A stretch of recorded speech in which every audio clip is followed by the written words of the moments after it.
Have my baby as soon as possible. I felt anything but happy when my estranged partner said that. It was actually quite creepy. After all, it was Ken who had filed for divorce on his own.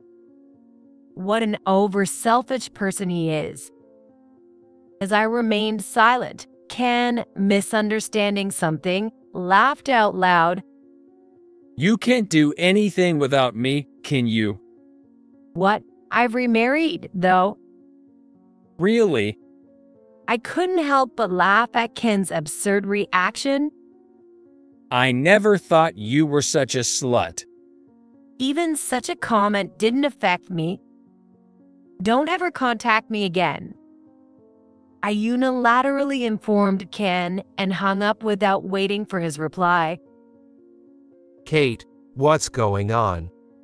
Actually, when I told Michael about the call, he immediately agreed to handle it.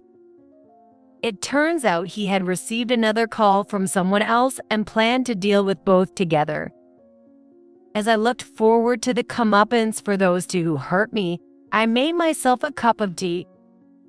My name is Kate Murphy, a 35-year-old housewife.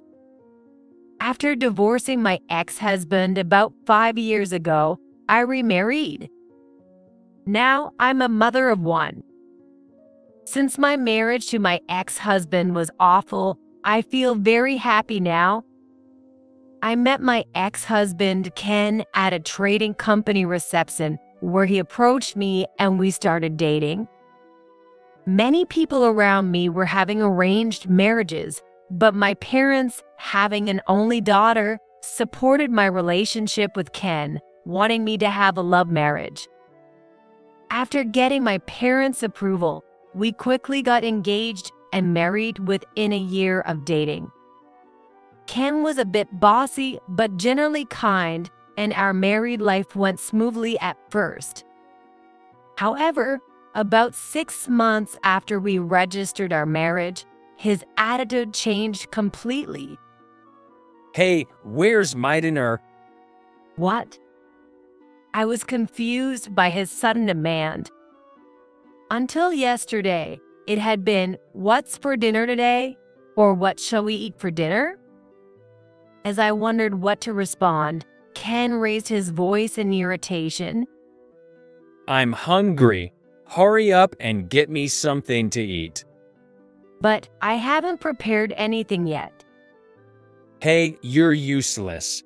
Forget it. Where are you going? He ignored me and quickly left the house. I stared dumbfounded at the door he had slammed shut. Did I do something wrong? I racked my brain over recent events, but couldn't figure it out. Eventually, Ken came back the next morning, took a shower immediately, and holed up in the bedroom. It was actually my birthday that day, and we had planned to go out to eat, but I couldn't bring myself to mention it and started doing housework. Hey, the vacuum cleaner is too noisy. Are you trying to annoy me? No, that's not it. Look, we're not going out today, so I thought I'd clean up. Not going out is your fault. I have a headache, so keep it down. I'm sorry. Looking back, it's clear that Ken was to blame, but at the time, I believed I was at fault for upsetting him. And as Ken realized that, he became even more tyrannical. Your cooking is terrible. Make it again. Are you serious? Got a problem with that? No, not at all. I'm sorry. I was constantly criticized for every meal and every cleaning task, and it wore me down. Yet I still loved Ken and believed he would become kind again. So, every day, I did my chores with utmost diligence. But that wasn't a good approach. You're like a mannequin. So boring. Ken scoffed one day before he left the house. Upon his return, he triumphantly declared, I've been cheating on you. Why? Because you're not satisfying me. Got a problem with that? But we're married. At my words, Ken's eyes widened in anger. He screamed, his face as fierce as a demon's. Do you have a problem with what I do? It's not that, But don't you even know how to respect your husband? Ken slammed his hand against the wall with force. His towering presence, a good 8 inches taller than me, completely intimidated me. Then suddenly, he spoke to me in a gentle, coaxing tone. I don't want to do this. If only you'd try harder. Yes, I understand. I'll do better. That's right. A husband's affair is the fault of the wife's shortcomings. Hearing that, I truly felt it was my fault and nodded. From then on, whenever Ken was displeased, he'd lash out at things. And afterwards, he'd always soothe me in that gentle voice. I'm doing this for you. I was utterly trapped by Ken's words, convinced that everything was my fault, that I was inadequate. Then one day, Ken brought home a young woman. She's pregnant with my baby. From today, she'll live here with me. What do you mean? Not understanding, I asked again, to which the woman replied smugly, I'm pregnant with Ken's baby, so you're no longer needed. I married Ken, and from today, I live here. Excuse me. Even being told she was moving in, I couldn't grasp the situation. Pregnant? Married? All these revelations hit me all at once, leaving me completely confused. I was the one married to Ken. We hadn't divorced, so why was this woman saying she was married to Ken? Ken started explaining the answer to me loudly. I'm tired of you, and I filed for divorce. Mary signed on your behalf, so you should thank her. Thank? How am I supposed to manage after a divorce like this? I don't care. If you want to stay as a maid, you can stay. Ken sneered and laughed as he said that. That expression was a wake-up call for me. No, thank you. I'll be leaving today. Going back to your parents' house. Make sure you tell them it's your fault, all right? No, I'll tell them everything exactly as it happened. Hey, wait a minute. Ignoring Ken's attempts to stop me, I grabbed my belongings and left the house.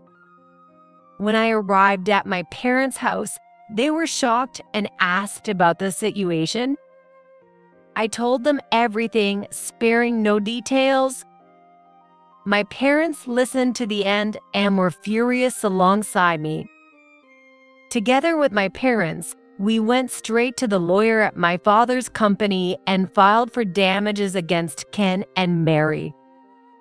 Of course, Ken and Mary refused to pay, but with a divorce filed without my consent and a new marriage already registered, not to mention a baby on the way, they couldn't escape responsibility. Eventually, I claimed $50,000 from Ken and $40,000 from Mary. Since both were paid in full, it seems they had to take out loans, but that was none of my concern. I was alone again and started working.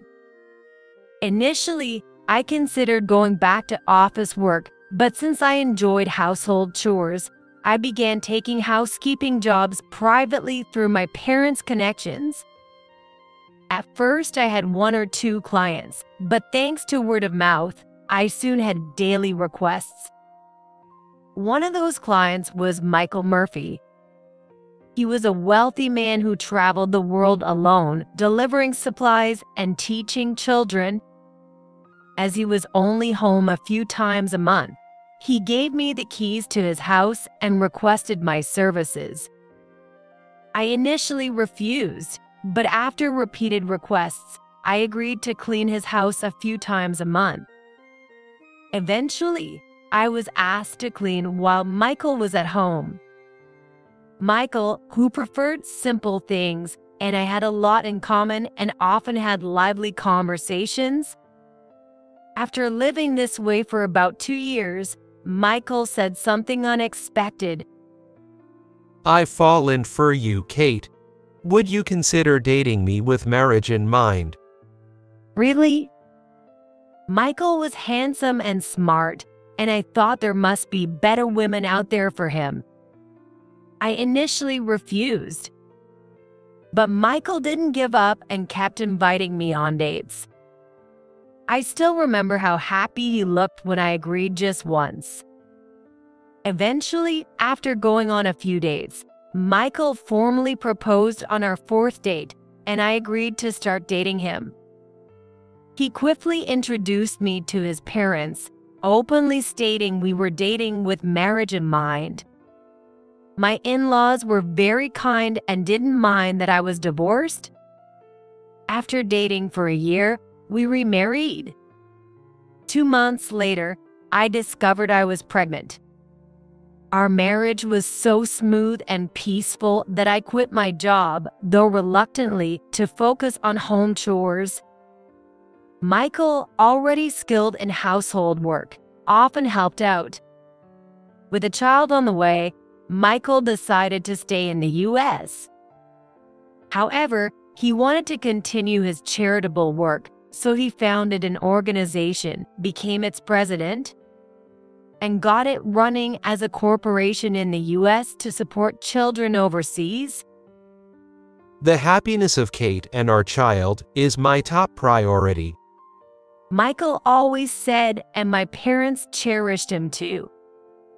Compared to my marriage with Ken, my days were now unimaginably peaceful, and I felt truly happy every day. The payments from Ken and Mary were complete, and I rarely thought about the past. But one day, I received an anonymous call on my smartphone. Michael was out for work, and I initially ignored it, but the persistent ringing forced me to answer. Hello. Hello, Kate. May I ask who it is? It's me. Surely, you haven't forgotten, right? His tone made my spine freeze. Could it be? Why is he calling me now after all this time? Is that you, Ken? That's right. You always get it, Kate. I wasn't pleased to be praised like that. I wanted to end the call quickly, so I prompted the main subject. What can I do for you? Such formalities. Ken spoke cheerfully, updating me about various recent events. However, none of it mattered to me. This has nothing to do with me, right? Don't be so sulky. You've reflected by now, haven't you? Reflected? I was utterly confused and repeated the question. Just then, Michael came home. I signaled him with my eyes. At the same moment, Ken, sounding joyful over the phone, broached the main topic. Yay, if you've reflected, let's get back together. Get back together? Come on, have my baby as soon as possible. I wasn't happy to hear this from someone I was no longer connected to. Rather, it was disgusting. Besides, it was Ken who filed for divorce without telling me. What an over-selfish person he is. As I remained silent, Ken, perhaps misunderstanding, laughed out loud. You can't do anything without me, can you? What? I'm already remarried. Really? His ridiculous voice made me burst into laughter. I never thought you were such a slut woman. His words didn't affect me. Don't ever contact me again. I stated unilaterally without waiting for Ken's reply. Kate, what happened? Well, I explained to Michael about the phone call, and it seemed we were going to deal with another one together. Looking forward to getting even with those two who had hurt me, I made some tea. A few days later, a lawyer visited our home. He was the lawyer who helped during the divorce, and now he not only takes care of my father's company, but also Michael's. After discussing recent events with the lawyer, he promised to take immediate action. While Michael and the lawyer were talking, my phone rang. I exchanged looks with both of them and placed my smartphone on the table, speaker on. Kate, I was confused because it was so sudden the other day, but lying is bad. You're not really remarried since I'm still here. I sighed at his selfish interpretation. How could I have ever loved such a man? Michael gave a wry smile and took over the call. It's not a lie. I'm Kate's current husband. What are you talking about, Kate? You should call the police on this delusional guy right away. It's not a misunderstanding. We're truly married. We've even registered our marriage. Ken grew increasingly agitated as Michael spoke calmly throughout. I made it clear to Ken. It's true. I'm remarried. So please don't contact me anymore. So you're being stubborn again. Did someone tell you to say that? No, it's not like that. There's a lawyer here. You can talk to him if you like. The moment I mentioned lawyer, Ken clicked his tongue on the other end. Then, with an irritated voice, he commanded me, Then get a divorce quickly and come back to me.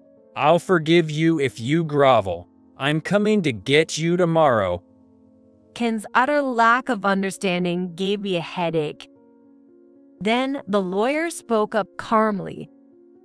Ken, you do know there's a restraining order against you approaching Kate, right? Any contact would mean you owe her compensation. That's expired by now, hasn't it? That's not how it works. It's still in effect. Finally, Ken's bluster seemed to diminish at the lawyer's words. However, next he tried to persuade me with a smoother tone. Come on, Kate. You'd be happier with me, wouldn't you? Is it really impossible? It's impossible because, you see, I have a child now. Do you have a child? Ken seemed shocked and fell silent on the phone. Michael declared as if to drive the point home. You're bossy and selfish, Ken. I can make Kate happier than you could. We will never divorce, and she will never return to you. I nodded and held Michael's hand. While Ken was silent, I hung up the phone. For about 2 weeks, there were no calls from Ken. Just when I thought he had given up. One day the doorbell rang unexpectedly. Who could that be? I stood in front of the intercom and was shocked. There were Ken and Mary, his affair partner, whom I had heard had split up, but apparently they were still connected. I pressed the record button on my smartphone before responding. You're supposed to stay away. If you have money, pay back the compensation. I've been watching calmly for 5 years and people change, but based on what Mary said, it seemed they were after money by showing up at our house. The fact that I'm wealthy and paying you back compensation doesn't match up. It's all the same. How much money do you want? No, that's not really it. Why are they acting so high and mighty when they were the ones who cheated? I was baffled. Then Mary began to explain her situation and invited. I got engaged. He's a senior at my company, a good man. I can tell him I have debts. You understand, right? Congratulations on your engagement. But what does that have to do with the compensation? I truly didn't understand.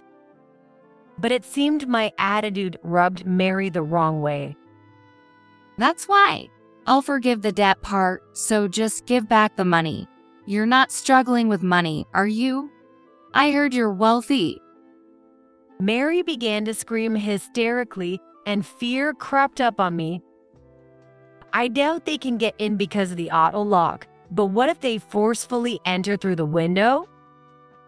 As I thought about what to do if Mary tried to force her way in, she shouted even louder. Where on earth did you find such a handsome guy? I'm much better suited for him. Hand him over. I'm sorry, but my husband is not an object. I know that much. Mary snapped back immediately after my reply, and Ken laughed from behind her. It might have been funny, but it was disrespectful. Then Mary started yelling at Ken. I had no idea you were Pua. This ticked Ken off, and he retorted, You lied about being pregnant too, didn't you? That was a misunderstanding. You were so sure of yourself, though. They completely forgot about my presence and started arguing with each other. The mention of pregnancy from that time was a lie. I felt as if a thorn in my heart had slightly dissolved. Just then, a police officer appeared on the intercom screen. No, this is not it. It's just a small argument, officer. They started making excuses. But the officer wasn't having it and took them away. I slumped down at the intercom. Phew, I'm glad they didn't get in. Are you okay? It turned out that Michael had called the police. In fact, I had contacted Michael before answering the intercom. He had told me to record the conversation because he was coming home soon. Sorry for bothering you when you're busy. Thank you. Kate's safety is always the priority. Don't worry about it. I felt reassured by the dependable Michael. I'm really glad I remarried him. I truly felt that from the bottom of my heart. Thanks to the lawyer informing the police about the restraining order, Ken and Mary were thoroughly dealt with.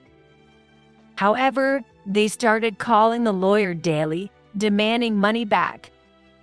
It seems like we should settle this for good. After receiving a call from the lawyer, Michael and I decided to confront them directly. When the lawyer relayed that we would meet, both Mary and Ken happily agreed, probably thinking they would get some money. We prepared meticulously and were ready for the day of the showdown. Thanks to prior notice, my parents also came to support us. When we arrived at the designated place, Ken and Mary were already there, and shockingly, my ex-in-laws, Susan and Stephen, were there too. The ex-in-laws glared at me with fierce looks as soon as they saw me. Thank you all for gathering here today. Let's start the discussion. With that cue, everyone looked at me. I placed 2 sheets of paper on the table first. These were the penalties for violating the restraining order. Ken and Mary's eyes widened as they saw them. What is this amount? There's no way we can pay this. The paper stated a penalty of $30,000 for each of them. They were flustered and started complaining to me. The ex-mother-in-law, Susan, then spoke up. Kate, aren't you getting a bit carried away? What? Confused by her remark, I blinked in surprise and Susan laughed scornfully. And then she started talking nonstop. They've already paid compensation for the affair, yet you're still demanding more money. I thought wealthy people were more gracious, but you seem rather shameless. Did you say I'm shameless? It seemed she was implying that I should drop the current charges. However, I had no intention of doing that. Indeed, I wasn't struggling financially, but this was a fine for breaking a promise. Naturally, they had an obligation to pay. I explained this to Susan, but she was not convinced. You were once our daughter-in-law, you know, and yet you're so forward. I couldn't imagine behaving like that. Ken and Mary nodded in agreement with her words. They seemed confident because all three shared the same opinion. I sighed and played the recording from the other day. Susan's face turned red as she listened. Michael then pointed it out. Embarrassing, isn't it? A 40-year-old man getting in trouble with the police in front of his ex-wife's house. I couldn't show my face in public if I were him. It's too shameful. Susan glared at Michael, grinding her teeth in frustration, unable to retort. I need to say something too. With a thought, I spoke up.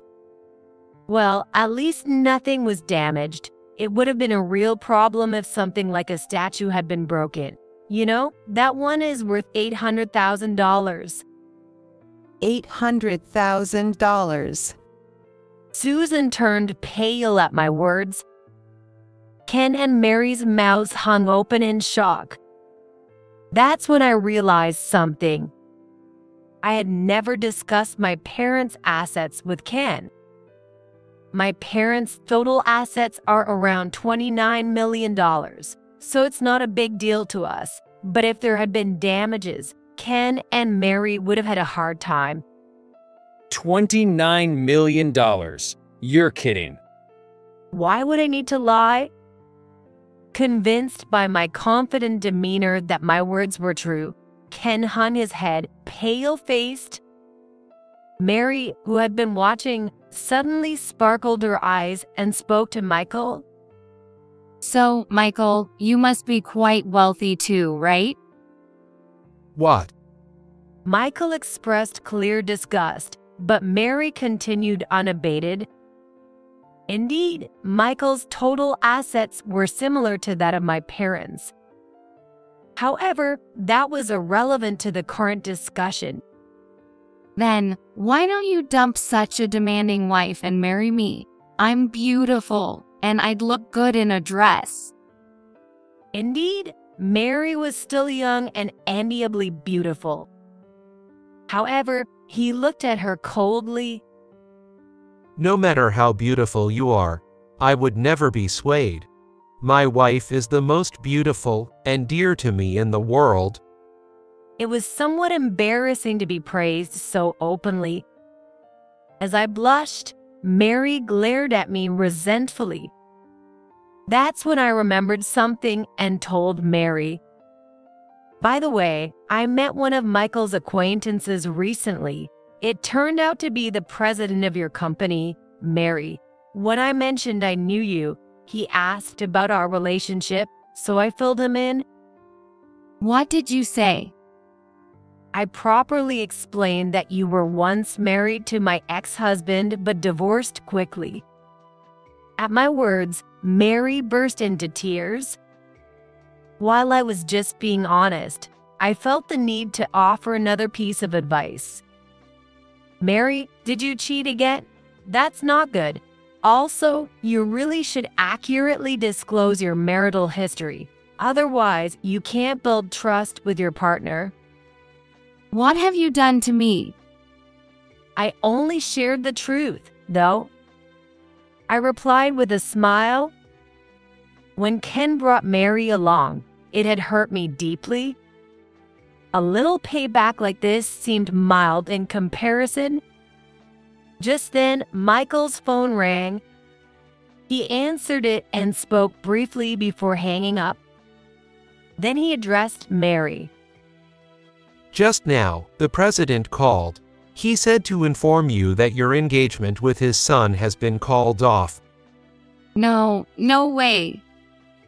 Mary screamed and collapsed onto the table. It was a pitiable situation, but it didn't really concern me. Well then, I look forward to your payment. As I said this, the stunned Susan chimed in. Because of you, Ken will be in debt again. Don't you feel bad about that? Yay, don't you feel any guilt? I pondered for a moment. Guilt? I was simply doing what was necessary. There wasn't much emotion involved in that. Then I remembered something else I hadn't mentioned yet.